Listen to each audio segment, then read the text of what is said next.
I'm Mary, and I just turned 35 this year on a summer day filled with birdsong.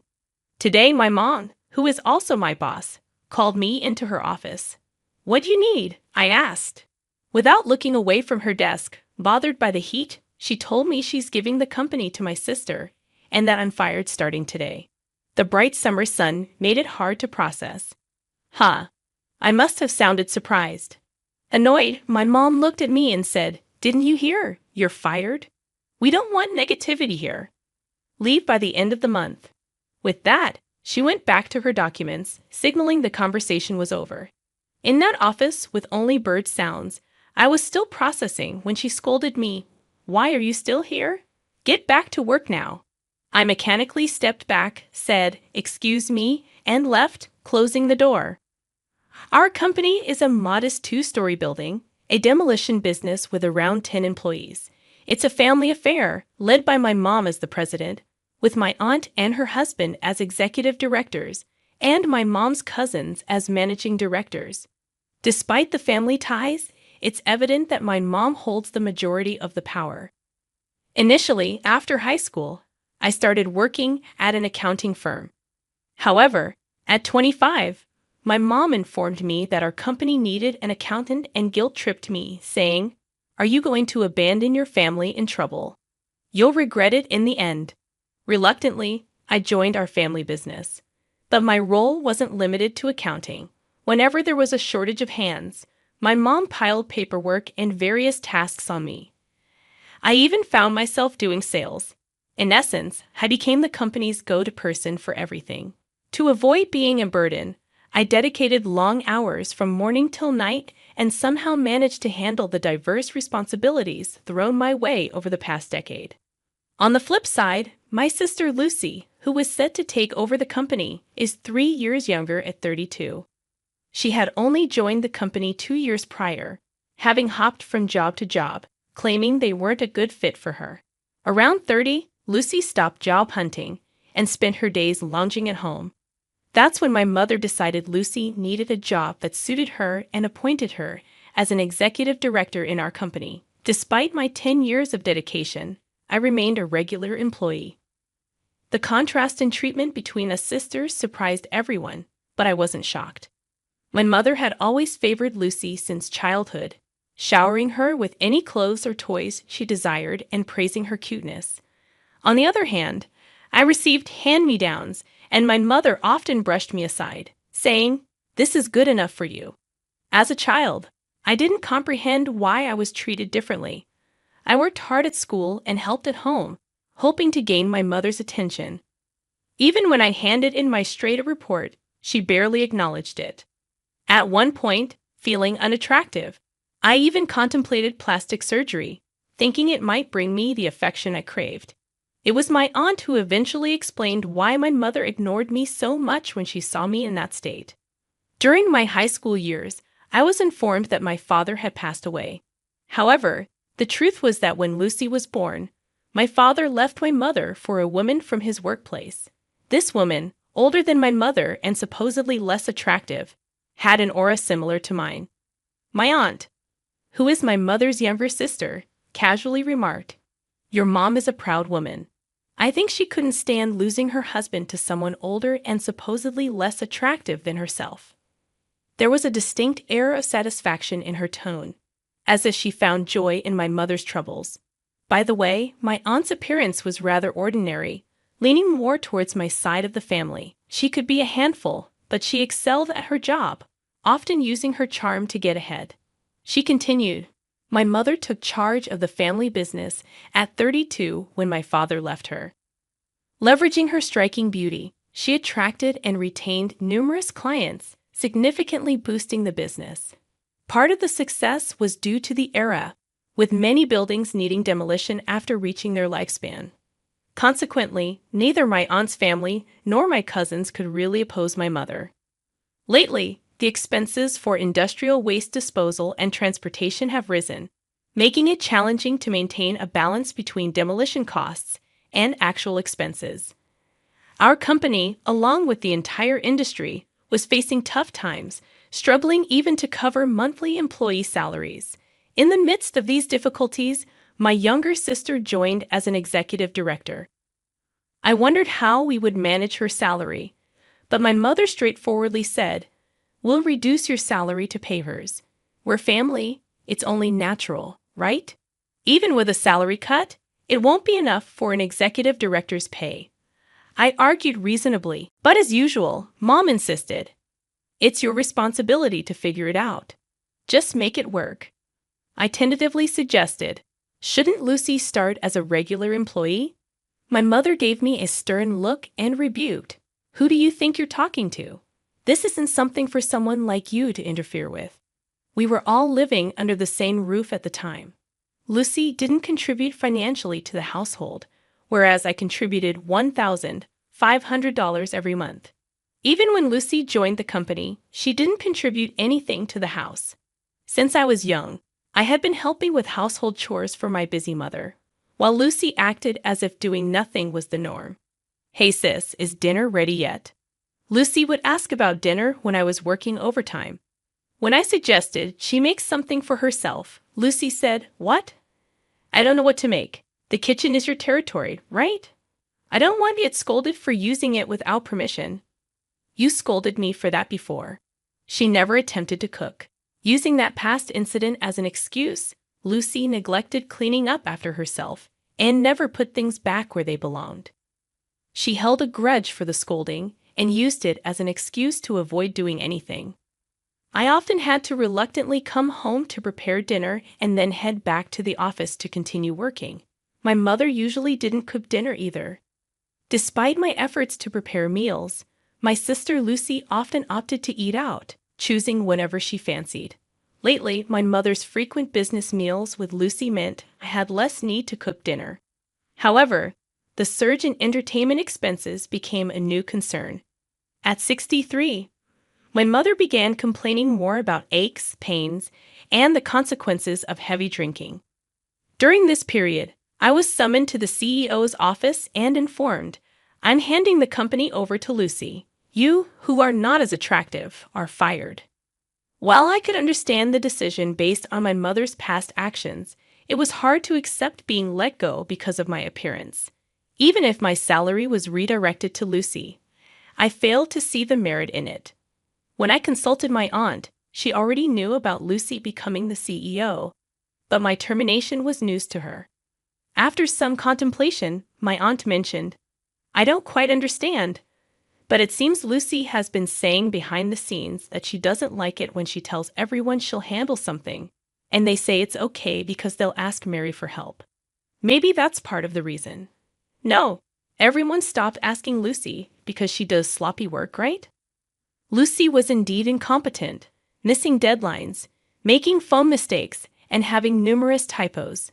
Despite some work experience, she seemed oblivious to her lack of ability, perhaps because her beauty had always led men to cover for her, preventing her from reflecting on her actions. My aunt, acknowledging the situation, commented, "Well, that's true, but I think she considers you a nuisance." She expressed regret, saying, "I never thought they would let you go. The company won't be able to function without you." Though troubled, she refrained from confronting my mother, knowing she couldn't win. I felt a deep disgust being related to such an unreliable aunt. "So I'm basically disliked by both my mother and my sister, huh?" I said in a somber tone. My aunt, unsure how to respond, suggested, "Well, your sister is terrible. But don't you think you'd be better off working somewhere else with all your skills? It's a waste to stay here." I decided to quit. In her eyes, a faintly kind light of kinship shone. Standing in the car under the red glow of the summer twilight, staring at the distant mirage, I felt a sense of release. Maybe it's okay now. I turned to my aunt and said with a broad smile, "You're right." It was the first time I had smiled so genuinely since joining the company. My aunt, a bit puzzled by my smile, returned a somewhat sorrowful smile. As I busily created handover documents and organized files, the end of the month, my resignation date, arrived swiftly. When I entered the CEO's office on time, the once audible sound of birds was absent, and my mother and sister were engrossed in lively conversation. "That sales guy definitely has a thing for you. You, That bald guy? No way. They laughed heartily, oblivious to my presence. When I cleared my throat, they finally turned around. My sister, with a curious look, said, "What's up? If it's about dinner tonight, we don't need it. I'm resigning today. Thank you for everything." "Oh, is it today? I forgot." She laughed again. Feeling refreshed, knowing I wouldn't have to see their faces anymore, I announced, "I'm also moving out of the house, so please take care of yourselves." My mother mechanically responded, "Okay, good work," with an emotionless face. Closing the door, I heard my sister's voice saying, "Now we won't have to see that annoying face anymore." In my heart, I whispered, "Just you watch," and left the company I'd been part of for so long. A week later, after completing paperwork for a specific school, I checked my phone and noticed 14 missed calls from my mother within just 2 hours. Sensing an unsettling vibe, I decided not to return the call and switched my phone to silent. After finishing my other tasks, I headed home. The missed calls from my mother continued to accumulate, and by the next morning, the count had reached 80, with the last call made after 2 a.m. I had no intention of calling her back. She had become a stranger to me, and I had no desire to hear her voice. There were even fleeting thoughts that hearing her voice might lead me to comply with her words, considering I had been under her control for 35 years. Determined to break free from her influence, I resisted answering her calls. Although I could have blocked her number, I decided to let the calls go through, thinking they might serve as evidence of her actions in case something happened. Initially, receiving nearly 100 calls daily was distressing, and I detested seeing the incoming calls. However, as I grew accustomed to it, a sense of satisfaction arose, envisioning my mother's struggle with each unanswered call. I finally came to realize the extent of mistreatment I endured. A year passed in this manner. By then, my mother's calls had ceased, leaving me in the dark about her situation. Throughout this year, I balanced part-time work with online schooling for tax professionals, successfully passing the exams. Recently, I landed a position at a top tax consultancy firm. My practical experience, coupled with the broad perspective gained from diverse tasks at my mother's company, proved invaluable in my new role. I felt gratitude for the decade of hard work I dedicated to the company, especially at this juncture. The people at my new workplace were fantastic, collaborating seamlessly. It was a stark contrast to the past, where I navigated everything alone, pushed around by my mother and sister, silently researching and working into the night. While leading a fulfilling life, I had to visit a client near my mother's company. Passing by, I noticed the conspicuously dirty windows and entrance, along with the withered indoor plants that I once cared for. On my way back, I unexpectedly encountered my mother emerging from her company. Spotting me, she exclaimed, "Ah," and rushed towards me. Anticipating criticism, I instinctively covered my face with my bag. To my surprise, my mother approached with a sweet, cajoling tone, asking, "Where have you been, Mary?" An uncomfortable shiver ran down my spine, and I instinctively recoiled. "I've called you so many times, you know." "Did you change your smartphone?" It seemed she hadn't even considered the possibility that my avoidance might stem from disdain. Given all she had done to me, I couldn't fathom her thought process. Ignoring my perplexed expression, she continued, "Oh, but it's a good thing I saw you. Look at the state of this company. It's dreadful, isn't it? You can start working from tomorrow. I'm not angry, you know." "Huh. So I forgive you for leaving a year ago. Please start coming to work from tomorrow." It took me a few seconds to grasp what my mother had just said. Did she only envision a little me crying and adoring her? Mom, I'm already working at another company, and I'm happy there." At my hesitant response, her face twisted into something monstrous, and she bellowed, "What? You're telling me you're working somewhere else while our company is in trouble?" "I don't give a damn about other companies. You're mine, understand?" Causing a scene in the middle of the street, I retorted, "Wait a minute, you're the one who fired me, remember? What about Lucy? What happened to her?"